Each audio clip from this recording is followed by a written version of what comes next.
अस्सलाम वालेकुम एवरीवन। आज हम क्वेश्चन नंबर 9 करेंगे एक्सरसाइज 5A का। Consider the following number pattern. आप पैटर्न देख सकते हैं। उसके बाद आपको एक के टर्म दी हुई है। के टर्म मतलब कोई भी वेरिएबल आप यूज़ कर सकते हैं। तो this is also nth term या kth टर्म, जो भी आप कह लें, ठीक है। पार्ट 1 है write down the 6th line in the pattern, और पार्ट 2 है डिड्यूस द वैल्यू ऑफ के। तो पैटर्न कुछ हमारे पास इस तरह है। क्वेश्चन नंबर 9 है। पैटर्न कुछ हमारे पास इस तरह है। 4 is equals to 1/4, 10 is equals to 2/5, और 18 इज इक्वल्स टू 3/6, और 3 × 6, और 28 इज इक्वल्स टू 4 × 7। अब ये हमारे पास ऐसे है, और फिर यहाँ पे हमारे पास आया है 208 इज इक्वल्स टू के इंटू के प्लस 3। ठीक है जी। आप देखें कि ये अगर के है यानी एन है, तो जो बढ़ रहा है n 2 3 4, हमेशा मैंने बताया था जो 1 2 3 की सीक्वेंस में बढ़ रहा होता है that is always considered as n। ठीक है, तो ये n है अगर, और ये सारे इससे n+3 है, ये भी n+3 है, ये भी 3 + 3 6, n+3 है, ये भी 3 है। तो हमारे पास फॉर्मूला ये बना n × n+3 और इक्वल्स टू जो भी वैल्यू आपने निकालनी है। तो पार्ट 1 में हमने कौन सी वाली वैल्यू निकालनी है? हमने 6th लाइन निकालनी है। इट मीन्स हमने k जो है वो लेना है 6। तो हमारे पास k है k+3, तो हमने ले लिया 6, तो 6 + 3 हो गया, और हमारे पास ये हो गया 6 × 9, और ये हमारे पास हो गया 54। सो 6th लाइन आपकी होगी 54 इज इक्वल्स टू 6 × 9। तो 5th लाइन आपकी क्या बनेगी? 6th लाइन आपकी बनेगी 54 equals to 6 × 9। This is your 6th line. अब हम पार्ट 2 देखते हैं। पार्ट 2 में हमसे पूछा गया है कि डिड्यूस द वैल्यू ऑफ के। हमें के फाइंड करना है, ठीक है। के फाइंड करने के लिए हमें जो ये गिवन है 208 इक्वल्स टू के प्लस 3, हम इसी से फाइंड करेंगे। हम इसको खोलते हैं अगर, तो हमारे पास के इसके साथ मल्टीप्लाई होता है, के स्क्वायर बन जाता है, और ये 3k बन जाता है, ठीक है। तो हम सारी चीज़ों को उधर ले जाएं, तो ये के स्क्वायर प्लस 3k उधर ही था, और 208 इधर आया, तो -208 हो गया, और ये 0, ये हमारे पास बन गई क्वाड्रेटिक इक्वेशन। क्वाड्रेटिक इक्वेशन को सॉल्व करना मैं बताऊंगी आपको। आप ये देखते हैं कि इस नंबर इधर कौन सा वेरिएबल है, कुछ भी नहीं है, 1 है, और ये 208 है। तो आपने 208 × 1 208 ही बनता है, तो इसके आपने फैक्टर्स फाइंड करने हैं, ठीक है जी। तो फैक्टर्स फाइंड जब आप इसके करेंगे, तो मेरे पास इसके फैक्टर्स हैं 2 × 104, ठीक है, 4 × 52, 8 × 26, 5 से बाकी भी किसी भी नंबर से ये होता नहीं है, और फिर 13 × 16। और अभी इन्हीं फैक्टर्स में मैं देख लेती हूँ कि मेरे पास कोई ऐसा फैक्टर है जिसको प्लस करने से या माइनस करने से ये दरमियान वाली वैल्यू आती है।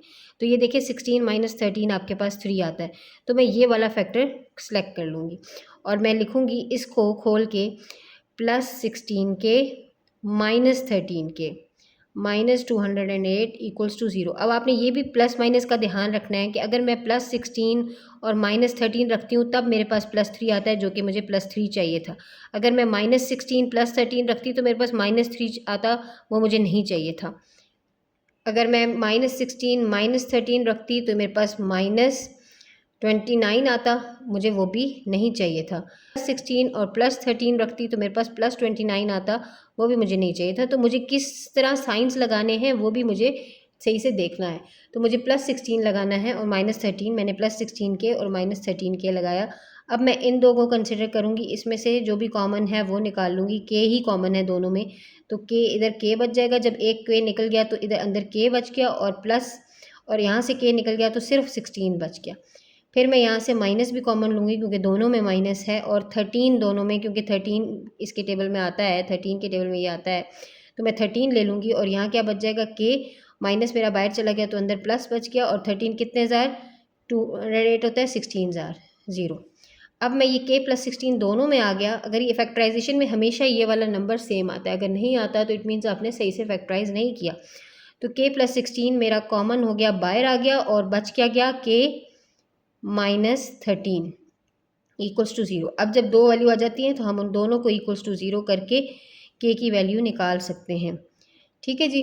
अब यहाँ हमारे पास आ रही है k की वैल्यू, वहाँ जाएगा तो -16, और यहाँ हमारे पास आ रही है +13, ठीक है। तो हमने अब हमारे पास जो पैटर्न था, जो भी पैटर्न था, उसमें सारी पॉजिटिव वैल्यूज़ थी, since the pattern is using positive values, तो हम के की कौन सी वैल्यू कंसिडर करेंगे, हम कहेंगे कि के इज़ इक्वल्स टू 13। सो 13 था के, जहाँ पे हमारे पास 208 आया था। सो दिस इज़ योर आंसर। अच्छा जी, क्वेश्चन नंबर 10 देखते हैं। Consider the following number pattern. ये नंबर पैटर्न आपको गिवन है, इसमें ए गिवन है, बी गिवन है, सी भी गिवन है और डी भी गिवन है, और ये सारे आपको पैटर्न बताया हुआ है किस तरह फॉलो हो रहे हैं। आप देख रहे हैं कि जो चीज़ इंक्रीज़ हो रही है वो कौन सी है, ये है 1 2 3 4, यानी कि डी आप समझ लें कि आपका एन है, ठीक है। या इसमें एन आप ना भी देखें, आपने इसी पैटर्न को देखते देखते आपने फाइंड करना है। अलबत्ता ये आप देखें, ये एक आपके पास सीक्वेंस है, इसमें आप देख सकते हैं कि कितना आपके पास इंक्रीज़ आ रहा है, 2 का इंक्रीज़ आ रहा है। तो अगर इस सीक्वेंस की मैंने कोई भी वैल्यू फाइंड करनी हो तो उसके लिए मैं जनरल टर्म निकाल लेती हूँ, यानी मैंने एन, अगर मैंने टर्म फाइंड करनी है ये वाली जो भी ए है मेरे पास, तो इसमें जो भी हमारे पास इसका फॉर्मूला हमारे पास क्या बनेगा, हमारे पास डिफरेंस कितना है, 2n है, 2n प्लस T0 यानी इससे पीछे, तो T0 हमारे पास होता है T1 माइनस कॉमन डिफरेंस, तो माइनस कॉमन डिफरेंस हमारे पास 2 है, तो हमारे पास -1 बचेगा, इट मीन्स 2n माइनस 1। तो ये मेरे पास इस a के लिए हमारे पास ये जनरल टर्म है Tn के लिए, यानी मैंने अगर a फाइंड करना है तो मैं इससे कर सकती हूँ, ठीक है। उसके बाद बाकी तो आप देखें कि जैसे जैसे इंक्रीज़ हो रहे हैं, write down the fifth line in the pattern.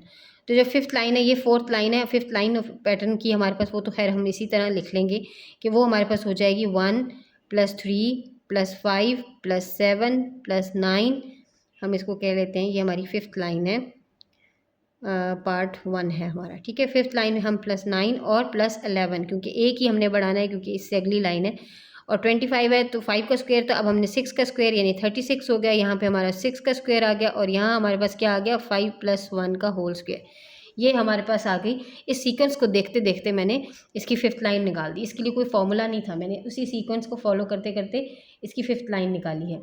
अब हमारे पास पार्ट 2 है, उसमें हमारे पास गिवन है B169, हमने फाइंड क्या करना है, ACND।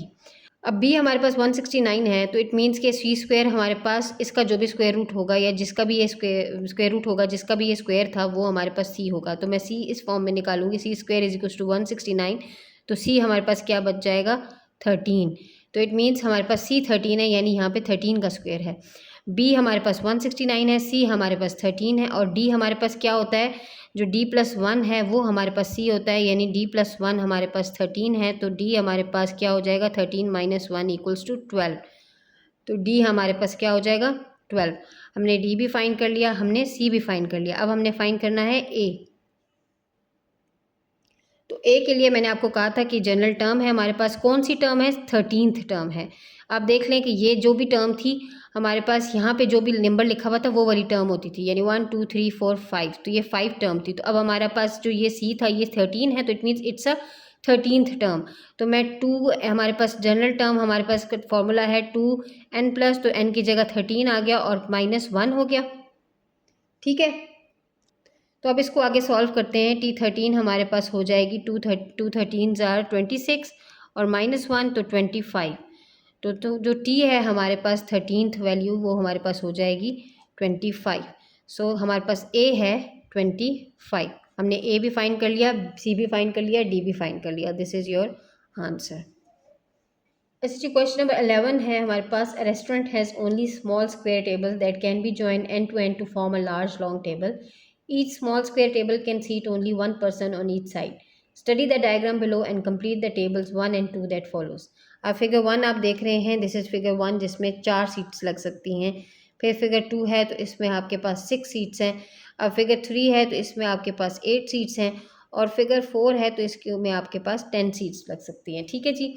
तो आपको फॉर्मूला आपको दिया हुआ है, टेबल दिया हुआ है, उसको आपने कंप्लीट करना है। अच्छा जी, ये आपके टेबल्स हैं, देखें नंबर ऑफ़ पीपल 4 हैं, तो हम नंबर ऑफ़ पीपल 4 हैं तो नंबर ऑफ़ टेबल कितने होंगे, 1 होंगे।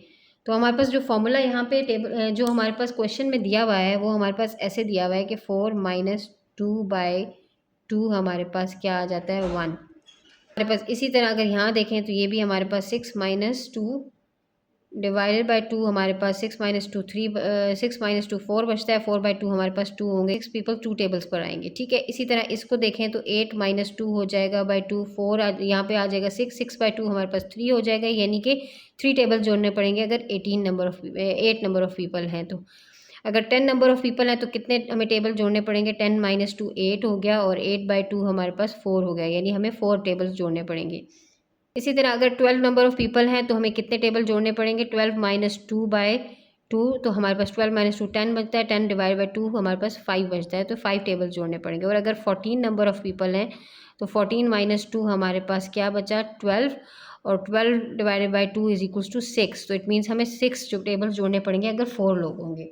इसी तरह अब ये देखिए नंबर ऑफ़ टेबल्स हैं, तो अगर हमें नंबर ऑफ़ टेबल 1 है तो नंबर ऑफ़ पीपल कितने होंगे, तो वो हमारे पास फॉर्मूला है 2 1 प्लस 2, यानी जो हमारे पास ये है ये n, अगर ये हमारे पास n है तो ये हमारे पास है, इसका फॉर्मूला बन रहा है 2n प्लस 2, और ये अगर हमारे पास n है तो इसका फॉर्मूला बन रहा था n माइनस 2 डिवाइडेड बाई 2। ठीक है, ये मैं फॉर्मूलाज इसलिए बनाती हूँ कि आगे अगर आपसे कुछ पूछा जाए तो आपको आसानी हो बताने में। ठीक है, अब इसके लिए मुझे ये फॉर्मूलाज दोनों समझ आए हैं, तो ये 2 1 प्लस 2 इज इक्वल्स टू 2 4 हमारे पास, यानी 1 टेबल पे 4 लोग बैठेंगे।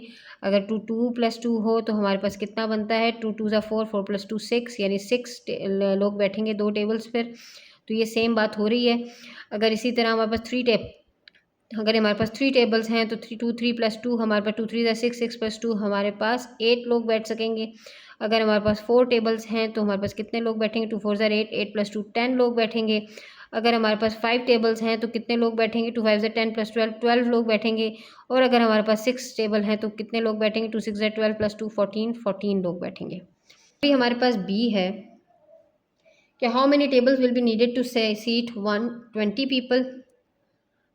तो मैंने आपको बताया था जब मैंने ऊपर निकाला था कि नंबर ऑफ़ पीपल अगर हमारे पास n है तो हमारे पास नंबर ऑफ़ पीपल अगर हमारे पास n है तो नंबर ऑफ़ टेबल्स हमने क्या फॉर्मूला निकाला था, हमारे पास नंबर ऑफ़ टेबल्स हो जाएंगे n माइनस 2 डिवाइड बाई 2। ठीक है, तो अब आपके पास नंबर ऑफ़ पीपल हैं 20, तो n आपके पास क्या हो गया 20, तो नंबर ऑफ़ टेबल्स कितने हो जाएंगे, टेबल्स हो जाएंगे हमारे पास 20 माइनस 2 डिवाइडेड बाई 2, तो 18 डिवाइडेड बाई 2 इक्वल्स टू 9। तो नंबर ऑफ़ टेबल्स हमें कितने चाहिए होंगे, 9। सिमिलरली अगर हमारे पास 30 पीपल हुए पार्ट 2 में जैसे कि हैं तो हमारे पास n हो गया 30, और हमारे पास टेबल्स क्या हो गए n माइनस 2 डिवाइडेड बाई 2, तो हमारे पास 30 माइनस 2 डिवाइडेड बाई 2 हुआ, यानी कि 30 माइनस 2 यानी कि 28 डिवाइडेड बाई 2, तो हमारे पास ये हो गए 14। तो हमारे पास टेबल्स हो गए, हमें नंबर ऑफ़ पीपल 30 पीपल के लिए हमें 14 टेबल्स चाहिए, और हमारे पास 20 पीपल के लिए हमें 9 टेबल चाहिए। ठीक है जी, दिस इज़ योर आंसर। इसी तरह पार्ट सी देखते हैं, how many people can be seated. अगर हमारे पास 22 टेबल्स हैं तो कितने लोग बैठेंगे, और अगर हमारे पास 36 टेबल्स हैं तो कितने लोग बैठेंगे। ठीक है जी, तो अब मैंने टेबल्स के लिए आपको बताया था कि अगर n हमारे पास टेबल्स हैं तो नंबर ऑफ़ पीपल हमारे पास क्या होंगे 2n प्लस 2। तो अगर n हमारे पास 22 है तो पीपल हो जाएंगे हमारे पास 2 इंटू 22 प्लस 2, यानी 44 प्लस 2 यानी 46। इसके लिए हमारे पास नंबर ऑफ़ 22 टेबल्स हमारे पास नंबर ऑफ़ पीपल के जो सीटेड हो सकते हैं वो कितने हो जाएंगे 46। ठीक है, दिस इज़ योर आंसर। इसी तरह अगर आपके पास 36 टेबल्स हैं तो n आपके पास 36 है, और पीपल क्या हो जाएंगे हमारे पास 2 इंटू 36 प्लस 2, तो ये हमारे पास हो जाएंगे 236 ज़ार 72 प्लस 2, तो हमारे पास कितने लोग बैठ सकेंगे, टेबल्स हमारे पास 36 हैं तो नंबर ऑफ़ पीपल जो बैठ सकेंगे that are 74। So this is your answer.